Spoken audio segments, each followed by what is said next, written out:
Hello and welcome back to All About Community. Again, my name is Robert L. Harris and I am your host. When we went to break, I was speaking with Terry Wiley, a candidate for Alameda County District Attorney. I was about to ask Terry, why does he want to be the district attorney and why is he running? But before I ask that question, how was your first job as a district attorney out of college? Yes. Okay, so you've been there all of your career. My whole career. Okay, and then in that case, you can really tell us, why are you running for district attorney? Yeah, Bob, one of the reasons when I got out of law school, my goal was to actually go to a district attorney's office and develop my trial skills. And I really had visions of going into private practice and making a whole lot of money because I came from such, I didn't come from a very wealthy background at all. And so I wanted to go out, make money, but when I got to the district attorney's office, I really saw early on that, you can really have a positive impact on the community because, it really is a people business in that, you are making decisions that can impact someone's liberty and whether they get to go free or whether, or not. And, that's a lot of power in the hands of district attorneys.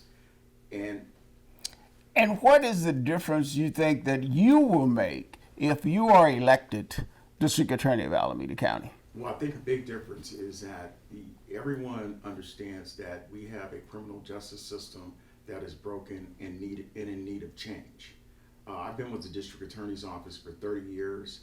I've held every position in the district attorney's office with the exception of our consumer and environmental division. But I have managed at all levels of the office, including and most importantly, our juvenile division. So I've managed, as I said, at all levels, and I have a clear understanding of how the district attorney's office works. And it's actually a very complex government agency. It is. It's a big agency, and they make a lot of tough decisions. And what I want to probe you on a little bit is what is it about you that you think uniquely prepares yourself for this position? Well, I think that over the course of my career, and it's 30 years, Bob, I've been known as a prosecutor who brings balance to the job.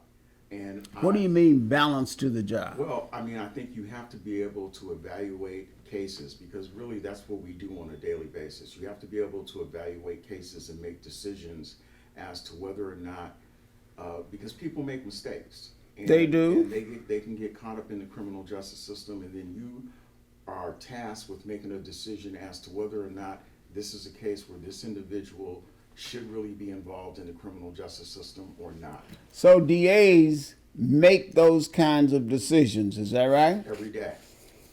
And I think that what makes me the most qualified is that I am not afraid to make tough decisions.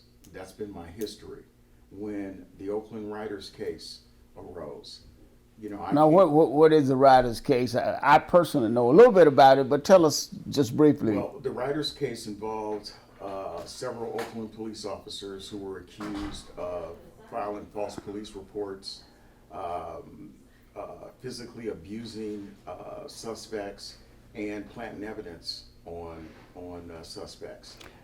And you were about to tell the audience about what happened in those cases that uniquely qualified you. In that case, I was about 10 years in the office. Mm-hmm. I was a very popular DA because I was someone that was known for not being afraid to take cases out, but at the same time, I came in with my principles, and my principles were that everyone has to be accountable for their actions, whether you are somebody's next door neighbor or whether you're a police officer.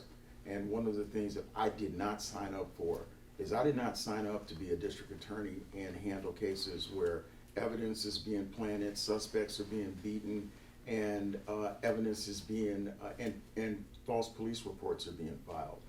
So I stepped up and handled that case, and it resulted in the Oakland Police Department being placed on federal oversight. And I believe that case is still going on, It isn't is. it? They're still under federal oversight, and it also resulted in a $10 million judgment for the victims. And so, I mean, I think that, it was important that. And what is your current position with the district attorney's So office? currently, I'm the Director of Diversity, Equity, and Inclusion.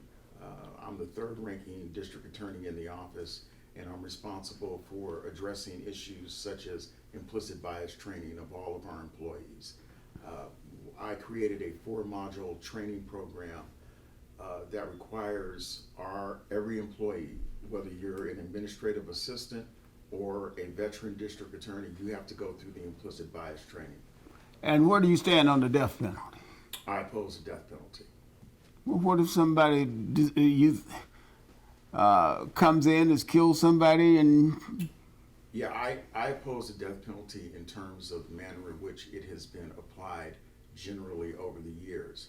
However, if elected district attorney of Alameda County, I have been around 30 years, and I know that people do things that warrant consideration of the death penalty. So our current process will be maintained. We have a committee that reviews the actions of the suspect who is a death penalty. His crimes are death penalty eligible. They review the case, and then they make a recommendation to me, and I'll make a decision.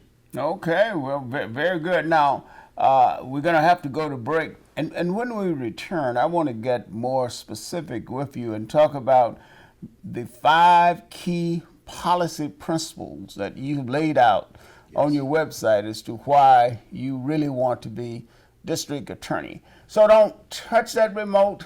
We will be right back with All About Community. Again, my name is Robert L. Harris, and my guest is Terry Wiley, who is a candidate for Alameda County District Attorney, and the election is next year in 2022.